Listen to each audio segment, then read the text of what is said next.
44 ساڵ لەمەوبەر و لە ڕۆژێکی وەکەم ڕۆدا فڕۆکە جەنگیەکانی ڕژەمی بەعز تراژدیایەکی تریان لە کوردستان خوڵقاند و شاری هەڵەبجان بە شێوەیەکی دڕندانە بۆمباران کرد کە بەهۆیەوە 49 هاوڵاتی شەهید و سەدانی تریش بریندار بوون. بۆردومانەکەی 26 نیسانی 1974 یەکەم جار و دوجار نەبوو کە تێیدا هەڵەبجە بکرێتە ئامانجی دڕندایەتی ڕژێمەکانی بەغدا،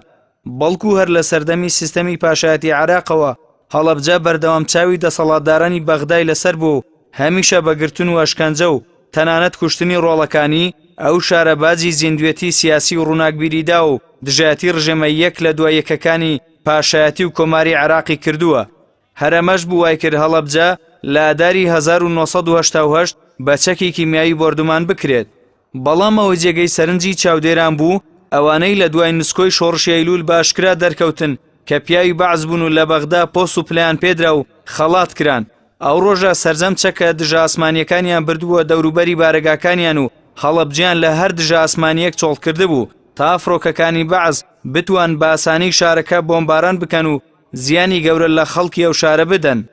ئەو پیلانەی ڕژێمی بەعس و نۆکەرانی بۆ ئەوە بوو کە خاکی کوردستان بکەنە سوتماک و گیانی بەرخۆدان و بەرگری بەهێز بکەن، لەلایەکی تریش ئاوارەکانی بخەنە بەردەستی ڕژێمی پاشایەتی ئێران تا هەر کاتێک ویسیان ئەو خەڵکە لێ قەوماوە وەک کارتی فشار بەکار بهێنن.